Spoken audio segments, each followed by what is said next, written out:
These eight petals are situated in Vrindavana. Outside Vrindavana, there are 16 petals. The first petal is the seat of Govardhana. Here, Krishna was installed as Govinda.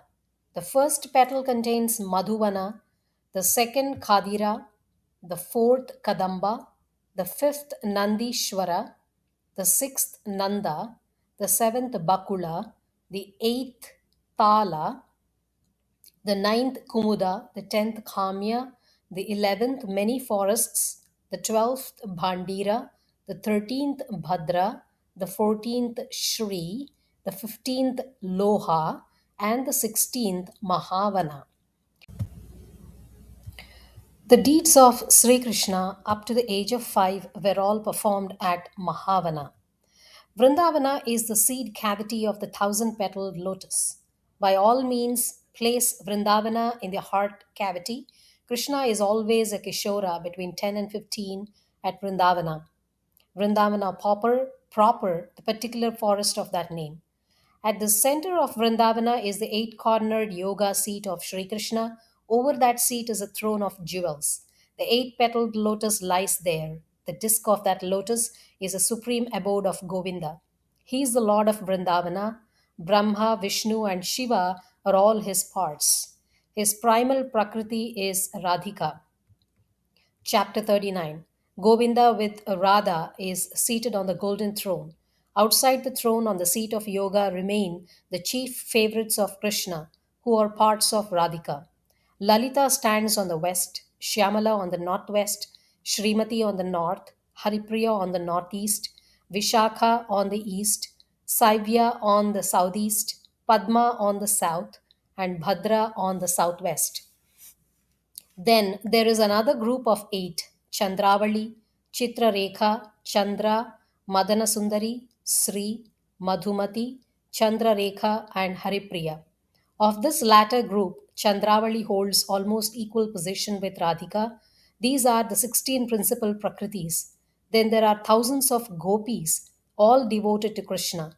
On the right side of Sri Krishna are thousands of Shruti girls who chant his divine mysteries. On the left side are the most beautiful looking Deva girls who turn towards Sri Krishna with the greatest eagerness. Outside this inner temple are the Gopa boys who look like Krishna. Sri Daman is on the west, Sudaman on the north, Vasudaman on the east, and Kinkini on the south. Outwards, still more, inside a golden temple, seated upon a golden seat adorned with ornaments of gold, there are thousands of Gopa boys, headed by Stoka Krishna, Anshu Bhadra, and others, all devoutly singing the glory of Sri Krishna. The whole of this is surrounded by a shining gold wall. On the west of that wall, within a temple situated under a parijata tree, is Vasudeva, with his eight wives Rukmini, Satyabhama, Jambavati, Nagnajiti, Sulakshana, Mitravinda, Anuvinda, and Sunanda. On the north, under a Harichandana tree, is Sankarshana with Revati. On the south, under a Santana tree, is Pradyumna with Rati. On the east, under a Kalpataru, is Aniruddha. Surrounding all this is a white stone wall with four gates. White Vishnu preserves the western gate, red Vishnu preserves the northern gate, yellow Vishnu preserves the eastern gate, black Vishnu preserves the southern. Chapter 41. Rishi Ugratapas meditated on Sri Krishna for 100 kalpas. At the end of that period, he became a gopi named Sunanda. Rishi Satyatapas meditated on Krishna for 10 kalpas, and he then became a gopi named Bhadra. Rishi Haridhama became a gopi named Raktaveni at the end of 3 kalpas. Rishi Javali became Chitragandha after 10 kalpas. Suchishravas and Suvarna became the daughters of the Gopa Suvira at the end of 1 kalpa. Jatila, Janghaputa, Gritasin, Karbu became gopis after 3 kalpas. Shuka, son of Dirghatapas, Vyasa of the previous kalpa became daughter of Upananda. One son of Svetaketu became the daughter of Balavani. Chitradhwaja, son of Rajarshi Chatraprabha, became Chitrakala, daughter of Gopavira Gupta, at the end of one kalpa. Rishi Punyasravas practiced meditation for 30,000 kalpas, and he was born as the daughter of Nanda's brother by name Labanga. These are some of the favorite gopis of Krishna. Chapter 42. The form of Sri Krishna as seen as Vrindavana is constant. Madhura, Vrindavana, Yamuna, the Gopa girls, the Gopa boys, Sri Krishna as an avatara are all constant. The gopis are the Shrutis, Deva girls, and devoted rishis desirous of liberation. The Gopa boys are munis, full of the bliss of Vaikuntha. The Kadamba tree is Kalpavriksha, a divine tree that gives all that is desired. The Siddhas, Sadhyas, and Gandharvas are the Kokilas of Vrindavana. Govardhana is the eternal servant of Hari. Chapter 43. Arjuna wanted to know the mysteries of Vrindavana and of the gopis. Krishna said they were unknown to Brahma even. He then advised Arjuna to worship the goddess Tripura Sundari, as through her favor only he could know all he asked about. The goddess asked Arjuna to bathe in a tank called Kulakunda. She then gave directions which were duly performed by Arjuna. The goddess then took Arjuna to the real, constant Vrindavana, which is placed over Goloka. With the divine vision given by the goddess, Arjuna saw the mysteries of Vrindavana and became full of devotional love. He then asked the goddess what to do next. She then asked him to bathe in another tank, and when Arjuna did so, he became a female. A divine voice said, "Go back to the former tank. Touch its water, and you will attain your object. There you will find your companions." The gopis gathered round Arjuna out of curiosity. One of them, Priyamuda, asked, "Who art thou? How hast thou come here?" Arjuna related his story. To satisfy the curiosity of Arjuna, Priyamuda said, "We are all the dear companions of Krishna. Here are the girls of Vraja. Those are Shrutis, and these are Munis. We are Gopa girls. Some appeared here from the body of Krishna. They are constant, keeping constant company with Krishna and moving all over the universe. Of them, this is Purna Rasa, this is Rasa Manthara. Then of the Shrutis, this is Udgita, this is Sugita. Then of the Munis, this is Ugratapas, this is Priyavrata, this is Suvrata. Amongst us, the girls of Gopas, this is Chandravali, this is Chandrika, this is Chandrarekha. You will have all these for your companions. Come bathe on the east side of the tank. I shall give thee the mantra of Radhika. Arjuna worshipped Radhika with that mantra, and she appeared before him. She then gave him the mantra of Krishna. With that mantra, Arjuna succeeded in getting the favor of Krishna. He called Arjuna in his female form and gave him the privilege of his company. Arjuna was then made to bathe on the west side of the tank, and he then regained his former form. The Brahma Vaivarta Purana follows the ideal of Padma Purana. This ideal was further worked out, and further revelations were made by Chaitanya, who is believed to be an avatar of Krishna himself.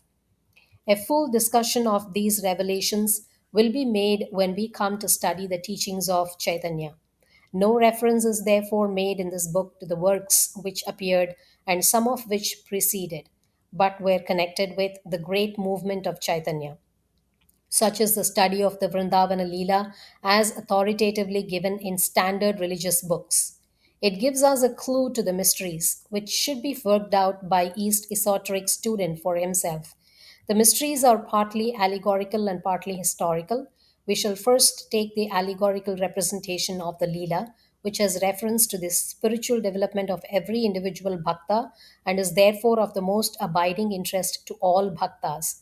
The Puri of Madhura is in every man, the kingdom of his own mind, where the personal self is to be put down. Madhura is from Mat, to put down. Lavana, salt, the demon of materialism. For salt is an emblem of materialism. The salt ocean had hold of this Puri during the time of Rama, and Shatrughna killed the demon. But materialism regained its lost ground, and the forces of descent gathered strong ground Kansa. Kansa was Kalanemi, or the mark left by the wheel of time. Each one of us has inherited through countless ages a strong element of materiality. which tries to reign over each one of us. This is the Kansa in each of us. There was also King Kansa of the period when Krishna appeared. He was brought down from his high platform and killed by Krishna, and the spiritual evolution of humanity became assured. There are eight Prakritic principles in man, corresponding to eight senses: earth or smell, water or taste, fire or form, air or touch, and akasha or sound. These enable jivas to acquire experiences from the outside. Ahankara, or the sense of egoism, enables man to assimilate those experiences to his personal self and to make a small world of his own self. Then there is Mahat and the universal sense corresponding to it. This sense takes man out of the limits of personality.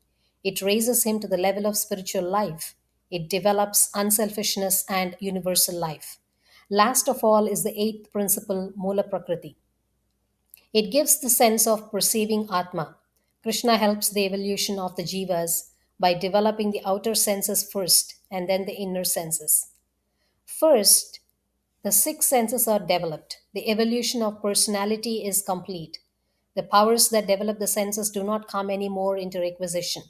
Those powers were the first six brothers of Krishna, who lay slumbering in the ocean and who were Ardhagarbha, as Harivansha says. Their action was confined to the material stage of evolution, and hence they are said to have descended from Hiranyakashipu. Kansa had no difficulty in slaying these half dead powers.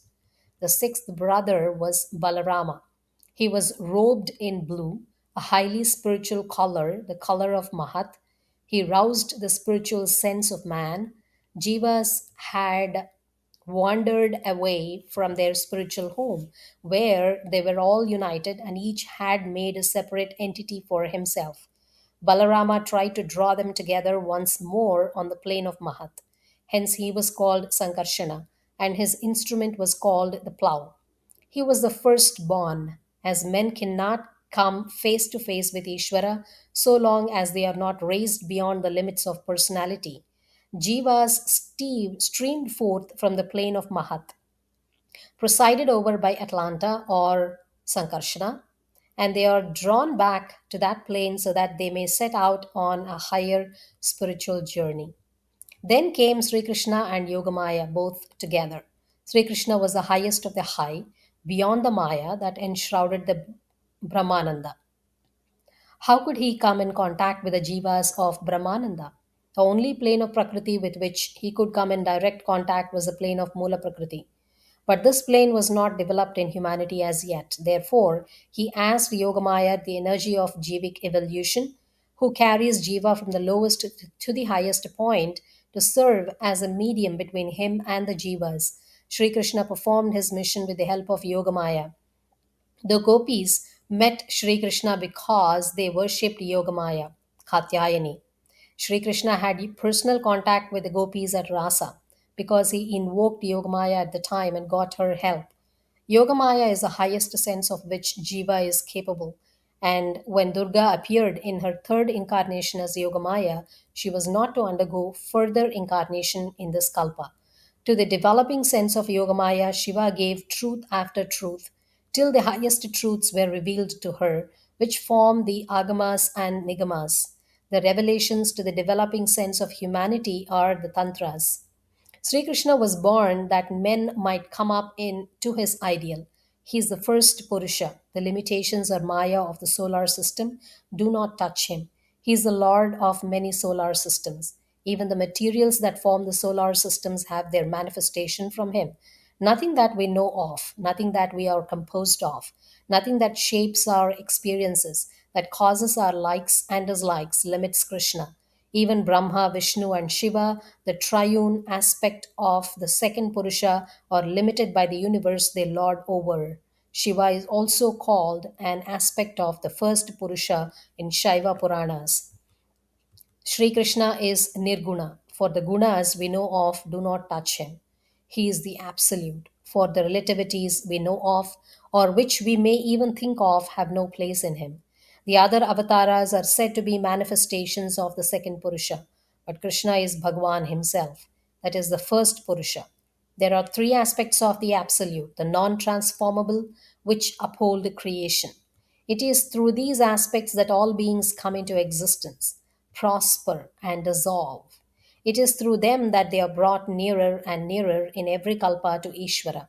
In the perfected being, the aspects of Sat, existence, Chit, consciousness, and Ananda, bliss, are not restricted by the conditions of the universe in which those aspects are developed. When beings are perfected in this way, they reach the plane of Krishna, which is beyond the sevenfold plane of the cosmic egg. The gopis are such perfected beings. It will be out of place to enter here into a detailed study of these aspects, but it will be necessary to make a brief reference to them in order to understand the aspect of bliss as a factor in spiritual evolution. It is the existence aspect of the underlying ray of the absolute Brahman in every individual that gives a continuity to individual existence through thousands of births and experiences and makes individual evolution a possibility. The consciousness aspect of the ray unfolds the blunt, inanimate sense into the most highly developed mind. It gives the wisdom side of man's evolution, which leads to the path of jnana.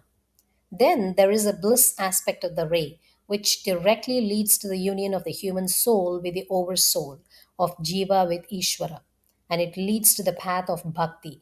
It is a sensation of pleasure that makes the lowest organic form, the primordial cell, break through the inertia of tamas. The cell moves about either for cell union or for the assimilation of food because these give rise to some sensation. Call it pleasurable if you like. It's not so easy to form an idea of the sensation of pleasure in the vegetable kingdom, but the excitement caused by the union of the sperm cell with the germ cell cannot but strike anyone with the existence of some such feeling, though in a most rudimentary state.